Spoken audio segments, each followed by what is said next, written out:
Welcome to the Friendly Frequencies podcast. I am your host, Carmen McLeod, and I am here to talk to you about my passion for spirituality and personal development. My purpose in life at this time is to remind you how powerful you truly are and that you create your own reality.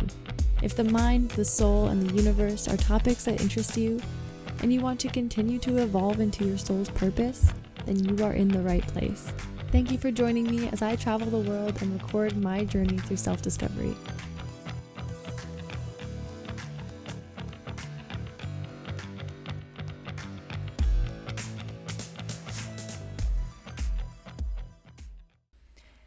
Hello, good morning. I hope you're having a wonderful day. I am coming to you from a different part of the Philippines now. So I was just staying at a place called Banyas, and sorry, lots of animals. They distract me every time. But I was just staying there for 2 weeks, and I was trading so instead of doing a mural at this place, or a couple murals, I actually painted them 2 surfboards. So I stayed with them for about 2 weeks, and they didn't have any walls because a lot of the places I've stayed out here don't have walls. They're just like huts with maybe bamboo as the walls or like straw. So they don't always have opportunities to do murals. But yeah, it's a surfing beach, and I actually learned to surf, foreshadowing for the episode. But yeah, so the guy that owned the place, or that was, the owner of the Banyas is like it's kind of like a resort, but it's more for local people. So like tourists don't really go there. It's in a part of the island that is not very touristic. So I was definitely the only white person again. So it was kind of like back when like a month ago when I was staying in Mindoro Island, like I was like the only white person on the island, the entire island. And I was famous. I don't know if I mentioned, but I was on the news. I've now been on the news in the Philippines twice. First time, literally was featured on a news special. Second time, I just kind of photobombed a news thing. Anyways, but yeah, so I was definitely like the only tourist out there, but I wasn't really a tourist. I was the only foreigner because I was working there. So I stayed there for 2 weeks. Painted them 2 surfboards, and in return just got to live with them, and it was amazing living on the beach, drumming every day. Like I said in my last episode about how I used my intuition to decide to go to this place, and it's really interesting how it all worked out, and I knew that it was all going to work out, and literally like it really worked out for me. I didn't know what was going to happen. I had no idea, and I'll let you listen to the last episode to have more details on this, but really I had no idea what was going to come from making that decision, but I just knew that it was the right decision because it was the most uncertain decision. And it was the biggest risk to take versus my other opportunity was to take a job at a different area and get paid, but I chose this one, and it was amazing. And so glad that I did. So that kind of leads into what I'm talking about today. I learned how to surf from his name is Kuya Mon, or Raymond is his name, but we say Kuya in front of any man that's older than me. I would call them Kuya, and then their name. So Kuya Mon was what we would call him. And he taught me how to surf, and it was amazing. And I've surfed now, I think 5 times, and I'm getting better every time. Like, really, it's not as hard to learn as I thought. Maybe because I snowboard at home and things like this, and do yoga and stuff. I heard that it's easier.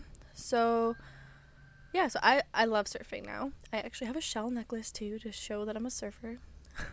No, I actually think that I bought this necklace before I even learned to surf, and I feel like the necklace kind of manifested the surfing career because I felt like a surfer as soon as I put it on, and then boom, I became a surfer right after.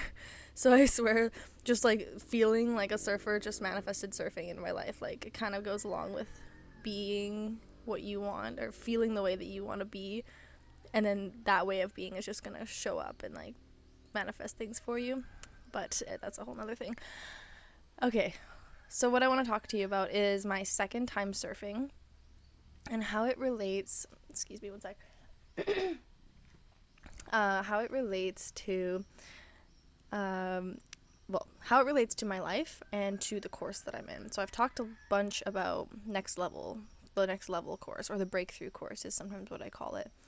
But it's a intensive leadership training, and I've learned tons from it. Like, it's been kicking my ass, you guys. But it's been life-changing. And it's given me so many opportunities that I don't think I would have had, or that I would have seized or attracted if it weren't for this course.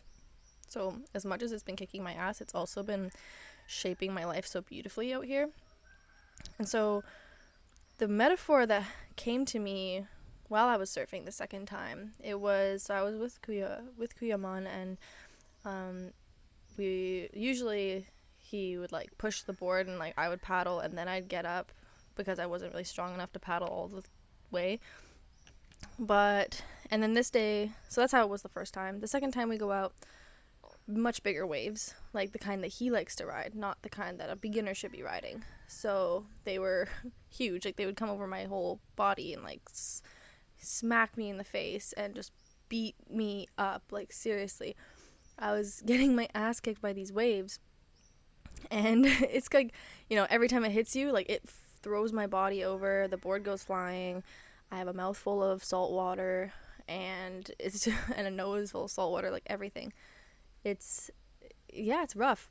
I feel like the harder part is not the surfing, it's once you're finished the surf and you have to like go back out into the water, the waves hitting you on your way out there is the harder part, because they just like, they really knock you over. So I was getting beat up by these waves, and obviously struggling to surf in general, because it was quite a lot. And but in the middle of being beaten down by these waves, I just thought, wow, this is just like the course. And also, this is just like life. So at that period of time, I think this was, I don't know, around the time where I was feeling overwhelmed by the course.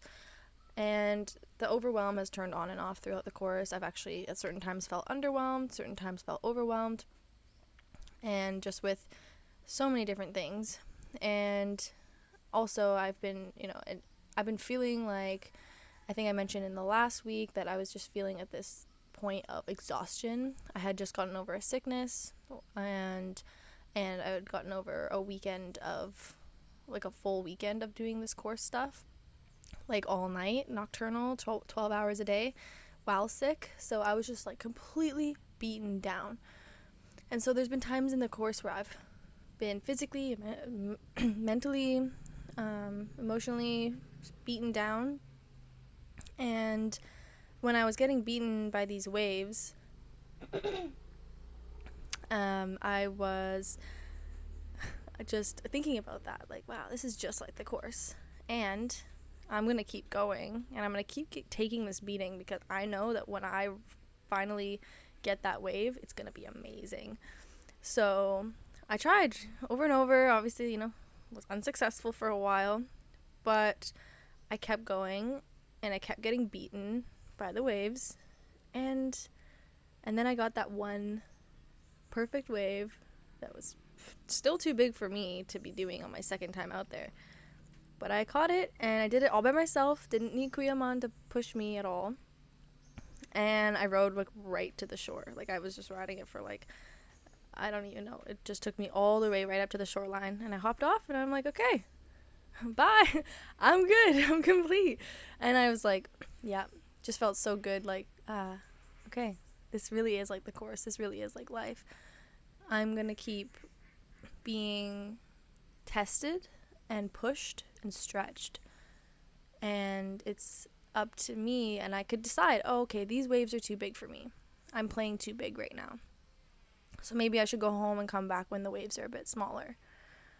But that's not how I roll.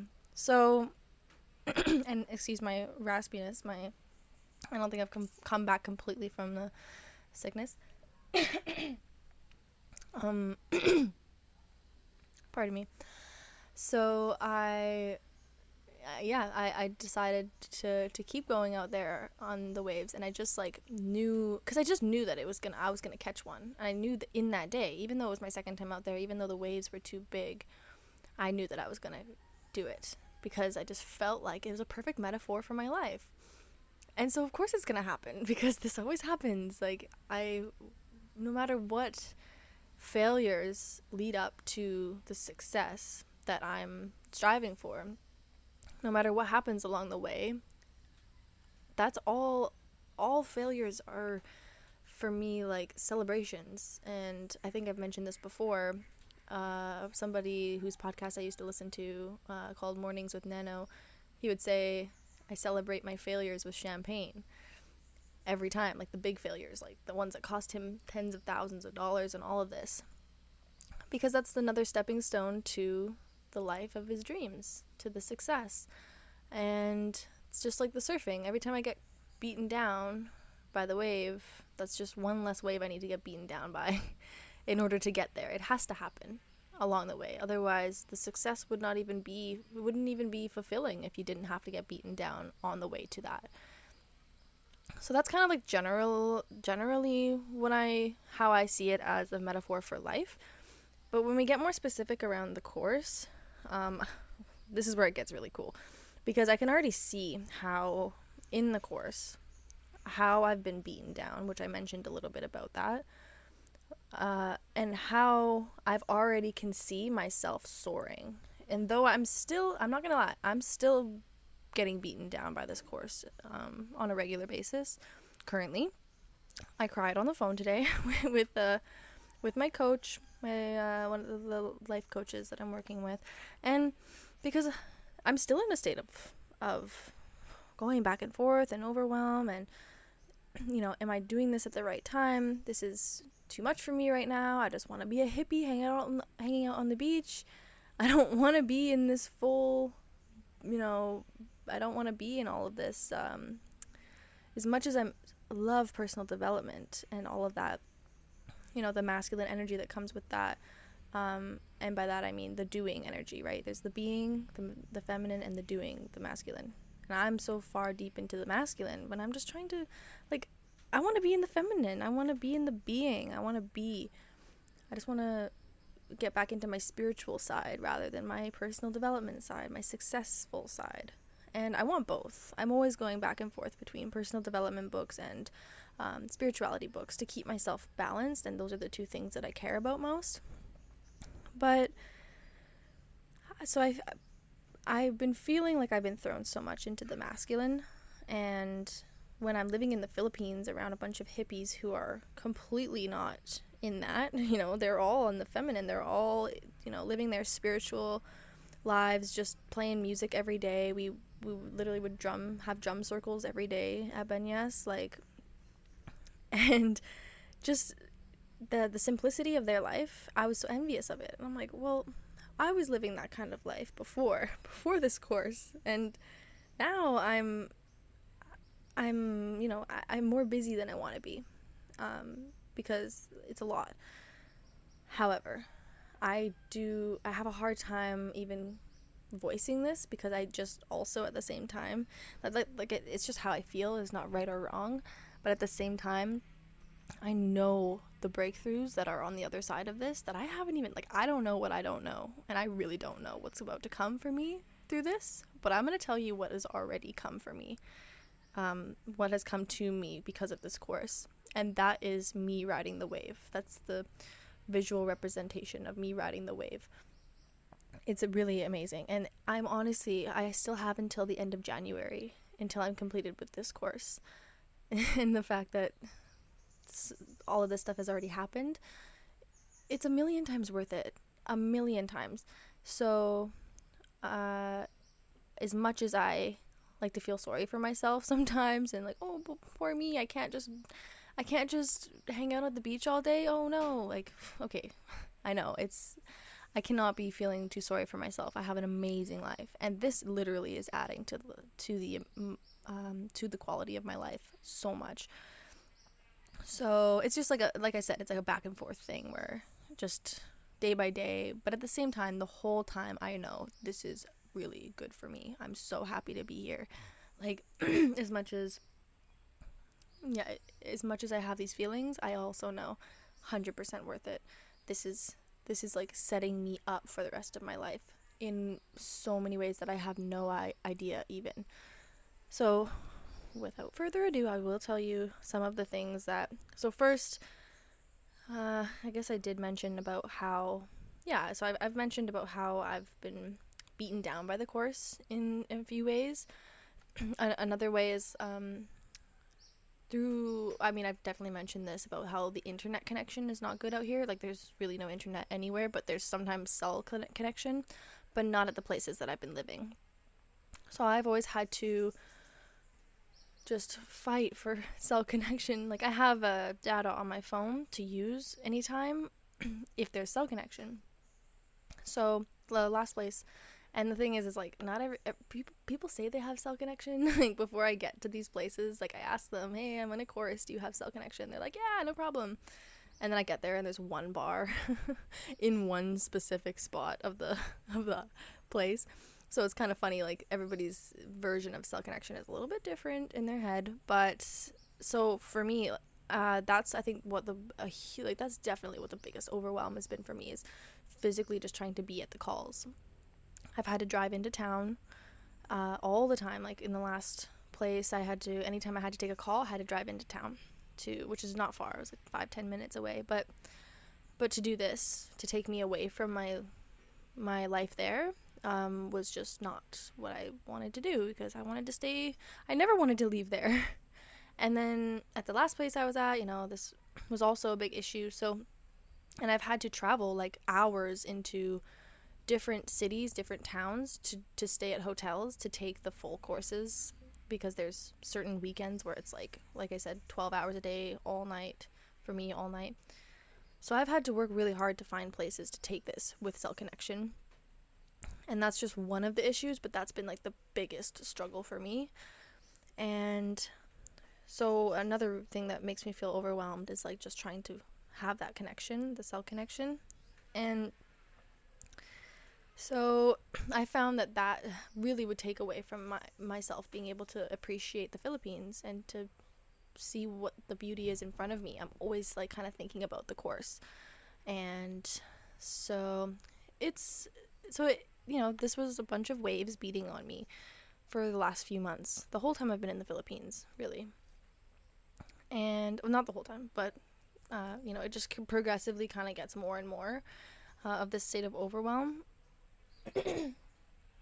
And excuse me. So let me tell you though what this has led me to so far in the course. I am about halfway done through everything, and I'll tell you what it has led me to in my life.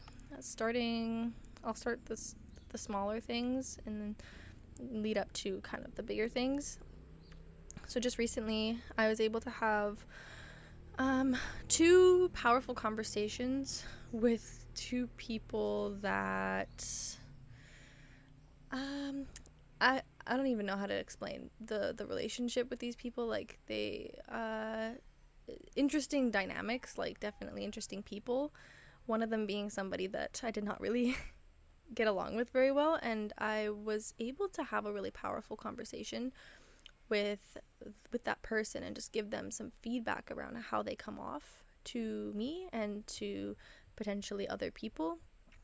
And I was able to come to that conversation from a really powerful place, like just super neutral, and just letting them know what my experience is of them, and that it doesn't mean that they're a good person or a bad person, or that I'm right or I'm wrong or anything. It's just like, this is what I'm experiencing of you. Because they asked me, this person asked me, Carmen, you don't like me, do you? It was like our last day of seeing each other, like at the place I was staying. So I was never going to see him again. And so so when he asked me this, I was able to, separately from the group, obviously, explain, you're right. I don't like you. And here's the reasons for that. And it was just, I was able to, before this course, I think I would have just lied and said, no, you're you're tripping. No problem here. I didn't want to have that conversation. I would have avoided it, and I would have lied just to avoid the uncomfortability of being honest like that. And the language that I'm able to use with people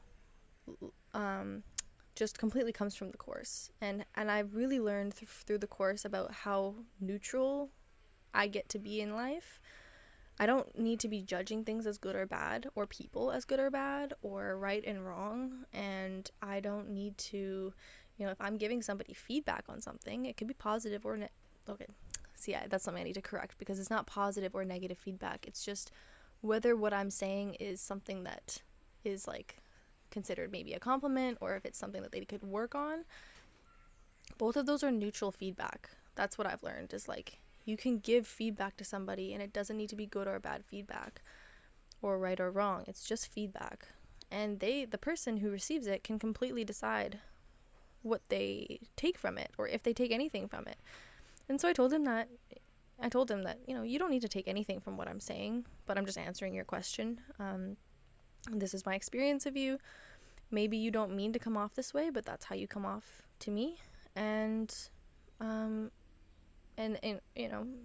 he responded a little bit defensively, but and I'm like, yeah, no, it's all good. If you don't need to take anything from what I'm saying. Another thing that I've learned is from the course is that, if one person is giving you a piece of feedback, you can take it or leave it. You can look at your life and say, maybe that, that's their perception, but I don't resonate with it, because not everybody's feedback is going to be something that you need to take on in your life. But what I did learn is, if multiple people are giving you a piece of feedback that it's quite similar or the same thing, like if multiple people are telling you that they don't think that they can rely on you, just as an example, then there's probably something to that I think that you should not, like, then you should look at it. Like, I should look at it when other people are telling me, when everybody is telling me something. If the same feedback is coming through, there must be something to it. So I should be looking at myself and saying, okay, I may not see this, but if other people are seeing this in me, then there's clearly something that I'm doing that I could potentially work on. And so I was able to have that conversation, and I felt like I came from a really powerful place there, and just felt like I felt really good about the conversation. And I feel like it could have really helped him. I'm not sure if it did or not, but maybe nobody's ever been honest with him about how their experience is, because I've talked to other people and they have a very similar experience, but they have not said anything about it. So I feel like maybe this is something that he needed to hear, because no one else had no one else wanted to say anything about it. The other conversation I had was with another Filipino guy and there was a language barrier between us, but he can talk for forever and had some interesting stories, actually, like a really interesting life story. So I did actually want to hear what he was saying. But I did, like, there's a lot of times where I have to be like, I don't know what you're talking about, like, because of the language barrier. And through the course, recently we've been focused on active listening as one of the subjects, and I was able to learn some really powerful listening skills and the power of listening. And I was able to come to that conversation fully engaged, really intently listening, because I really have to listen in order to piece together, understand what he's saying. And it was really amazing to use the skills, because I had just that same day, like, that's the day we talked about it in our class, and then that same day is when he's telling me his life story, and I'm like, okay, now I get to use these skills, right? So he's telling me, really interesting stories about his life and like really cool stuff, like, and from the past. But I was not, what I would have done before is I could literally picture myself, if I was before this course, was I would be pretending to understand the things that I don't, and just kind of hoping it would fall into place somewhere.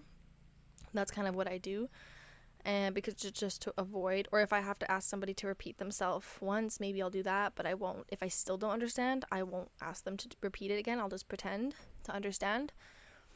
And this conversation, I was so attentively, I was so determined to like get to understand the information. So I would say, and I was able to just pick on even just like specific quotes that I learned in the class, like things that I can say to be a better listener, to understand more. Like, hey, I didn't understand what you said. Can you repeat it? Or I didn't hear you, or I heard you, but can you say that a different way? Because I'm maybe not understanding it the way that you're saying it. Can you say it differently? And I can't even tell you how many times I said this in the conversation. So it went on for a long time because I was continuously clarifying the information I was receiving. I was reciting it back. Okay, so what I'm hearing is this. Is that what you're talking about? Like, this is what I'm getting from what you're saying. And he would say, oh, no, actually, I was saying this. I was like, okay, thank you. So I was able to use that, and that was really amazing. So those are kind of some of the smaller things that in my everyday life I'm already noticing changes in. And so as we get a little bit more exciting, I was, so I've told you about my motorbike trip. I'm actually in a new town now. Yesterday I spent the entire day riding, from that place to here, and it was amazing. My first time riding a motorbike solo, like traveling around this way. I've ridden solo, but just like small, trips in the town that I'm staying. But this was like, this is my first time. I'm out on the road for now 2 weeks, up to 2 weeks traveling solo on this motorbike. And I've told you the story around how I manifested this bike last week, but but that came from this course, and I don't know how much I got into. I don't know if I mentioned this part of it, but basically after the last weekend that I had with the course, the one that went all night, that was the one where I was feeling the most overwhelmed and exhausted when I was kind of sick and all of this. So after the course ended, I was supposed to be picked up by a friend of mine who was going to take me back to Benyes, and he didn't end up coming that day. So I was kind of like, sleep deprived, waiting around all day, and then I see that he's not able to come, and so I was like, I was have this little breakdown. I'm like, I was just sleep deprived and frustrated and everything, and sick. And so I decided I started going. I was about to go to the bus station to bus back to the place I'm staying, and I get in a bus and I ride down the street a little bit, and then all of a sudden I'm like, wait, no, this doesn't feel right, and I just hop out of the bus. I'm like, no, here, pay the guy, and I just hop out. I'm like, no, I'm gonna walk back. And I was like, just feeling like, okay, no, this isn't the right thing. I need to stay in the city right now, because in my head I was like, well, because my data stopped working. It wasn't just completely intuitive. It was more like my data stopped working, and I didn't tell the people that I was coming back, and I didn't know if they were going to. It's kind of a long story, but the guy was going to pick me up from a different location, but I wasn't able to tell him where I was even going or anything like this. So I realized that I was either going to waste his time, or he was going to leave me, like one of us would have been left stranded basically if I had gone. So I was like, oh no, I need to get back to where there's internet, and I'm just going to tell him what I'm going to do, and I'll probably just stay in the city. So hopefully this is making sense. But anyways, I just hop out of the bus and I walk back to the hotel that I was staying at, and I just said, whatever, I'm just going to stay here tonight. I'm too exhausted to do this right now. So I stayed there, and I let him know, and he was going to pick me up the next day. So, have my little breakdown, crying about like, oh, I'm so frustrated. This is so annoying. Just knowing that it was mostly about being sleep deprived and just really exhausted from the weekend. So the next day he picks me up. We're on our way home, and we're making stops along the way. He's visiting friends and dropping things off and whatever. But we make a stop. Excuse me. We make a stop to one of his friends' place, which was the place of the woman who lent me her motorbike. So if I had hopped on that bus the night before, I would not potentially be here right now. I was thinking about renting a motorbike, so maybe I would still be here, but like I would have a lot less money. But we went to this woman's house, and that's where I got connected with her, and she said that she wants murals, and I said I want a motorbike, so can you trade me? And it completely worked out. So that all completely happened from this course. I mean, one, I wouldn't have been in the city if I didn't have this course to take. So I would not have gone to her house. I would have also, I feel like I manifested this, like I said in the last episode, I feel like I've manifested this motorbike because I said a few weeks prior that I would, or just like a week prior, that I would trade for a motorbike. Like I would trade, I had a rubber band that I had to trade up 5 times, like the guy who traded a paperclip for a house. So I was like, I'm going to trade this up to a motorbike. So I didn't trade it up to a motorbike, I traded it up to an anklet, but then shortly after I traded something else for a motorbike. So I feel like that completely just when I put it out into the universe that like I'm trading up to a motorbike, it was like, okay, it doesn't have to be the same exact way that I thought it would be, but it completely happened for me anyways, because I don't know, God knows that I'm meant to do this life. I'm meant to be a solo motorbike driver. I am amazing at it. I'm doing well. This is where I thrive. Like I've never felt so happy and free when I'm riding this motorbike. So that was just so huge. Something so huge that came from this course. Riding the wave. Literally, like I'm riding the motorbike yesterday and I just felt like I was riding that wave. Like I caught that wave. And I'm like, yeah, I got beaten up and look how worth it is. Like, so worth it. Look what just happened for me. Look what I've created for myself. So that's so amazing. And finally, the most meaningful and most important thing that I think has come from this course is the fact that I have been able to feed people in the Philippines. I've been able to feed over 100 or over 200 families now. I'm not sure if I've mentioned any of this on the podcast, but if you're following any of my social media, I've posted some about this, but I've been collecting money. This started off as a homework assignment from the course, from Next Level. It was to donate food, however that's going to be, to people who need it, to the homeless, to whatever, just feed people. That was the assignment, however you want to do it. And enroll people into coming and helping you, to, enroll other people into being generous with you. So for me, I got to be creative because I'm in the Philippines. And so what I wanted to do was to feed people out here, but also to enroll my friends and family back home into being generous out there. And so I asked my mom to support me in setting something up over there, which she did, and she's still collecting money for it. If you're interested in helping with that, like, just let me know and I can send you the information of my mom. But what I did out here was I started a GoFundMe page, received donations of, I think, just over $200, $300, something like this. So I raised like about $215 on GoFundMe, and then I was also donated about $70 or something by the people of the last place I was working at Isla Experience, and because they wanted to support me because it was in their community, and excuse me, so they supported me by giving me money for this as well. So what I did, and my friend Gemma, and then a couple other people who worked at that place came with me from the small island that I was staying at that we were all staying at, to the main town. But the main town is, a rather poor area. Like, a lot of the people don't have very much money over there. So we went there and, took the money. We're able to support some of the small businesses there, bought out all of their rice and noodles, and fed 100 families at the church there. And so that was really amazing.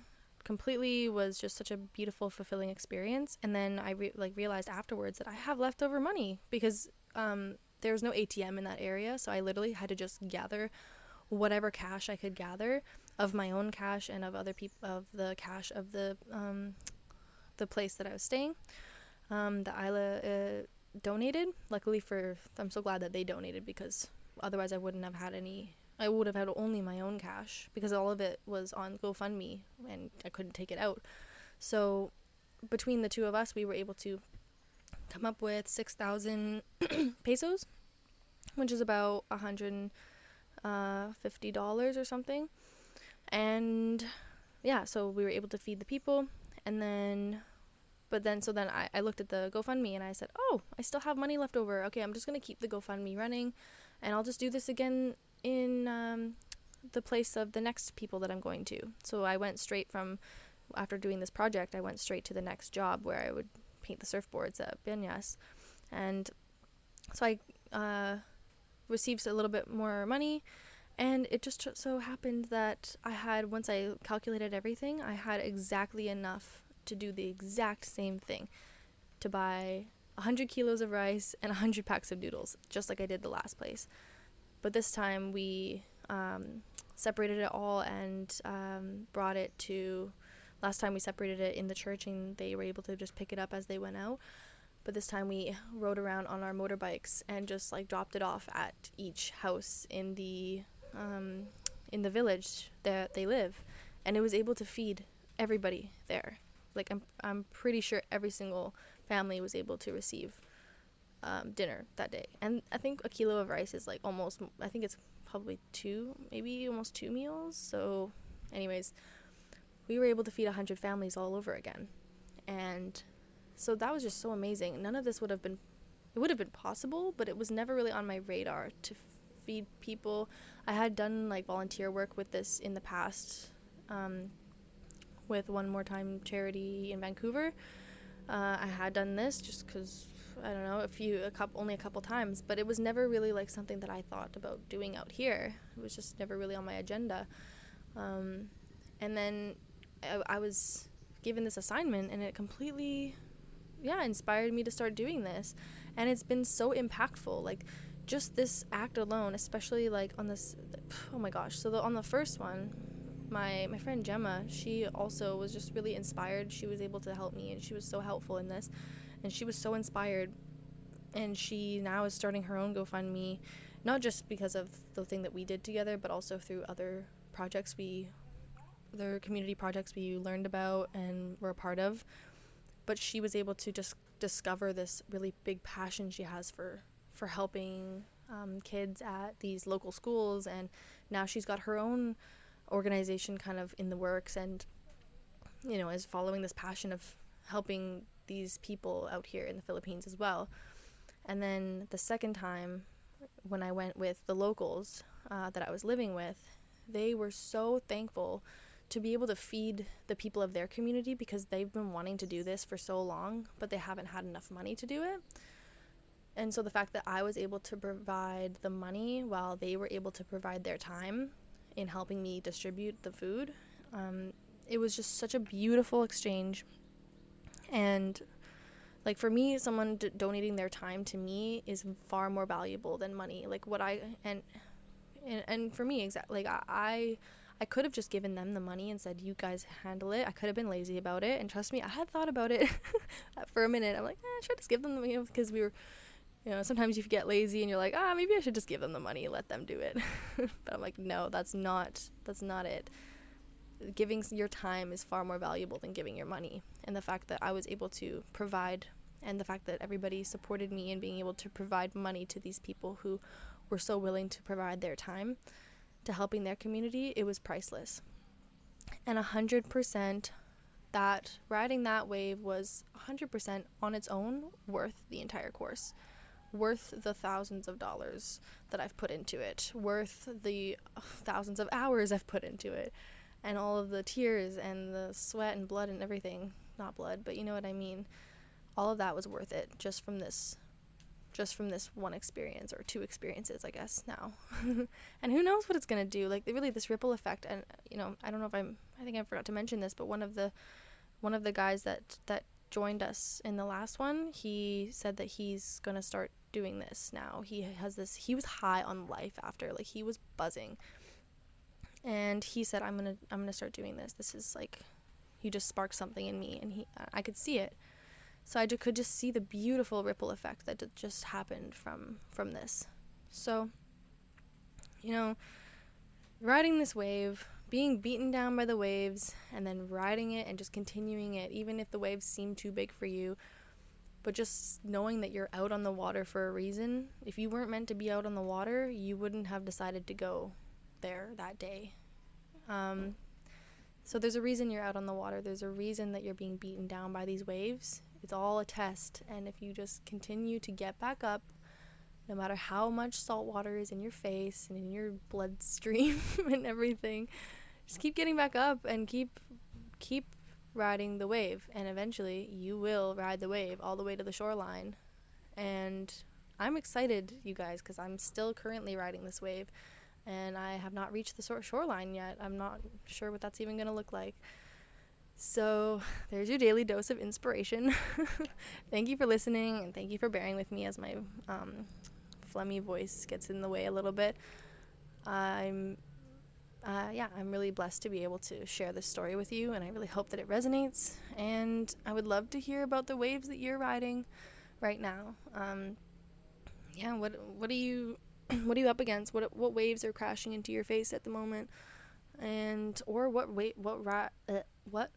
are you riding at the moment, if that's what the place that you're in is. I'm so curious I feel like there's always that place. You're either riding the wave, you're being beaten down by the waves, or you're just sitting at the shoreline watching other people surf and thinking, maybe I should try surfing, but maybe tomorrow.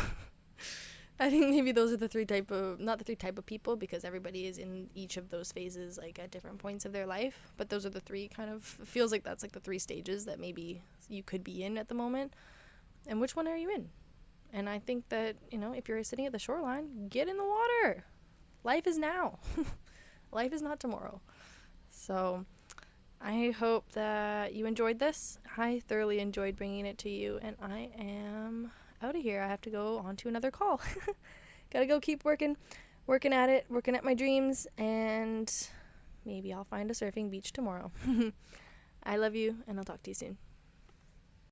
Thank you so much for listening to the Friendly Frequencies podcast. I would love it if you came and visited me on my social media. I am Friendly Frequencies on all social media platforms, Instagram, TikTok, Facebook, and come visit me on there. And I would also love it if you could leave me a review, either on Spotify, or even better would be on iTunes. iTunes is the best place for this. If you leave me a review on iTunes, it'll get out to more people, and I would just absolutely adore you for doing this. But thank you so much for being here, and I cannot wait to bring you more amazing content. Love you. Bye.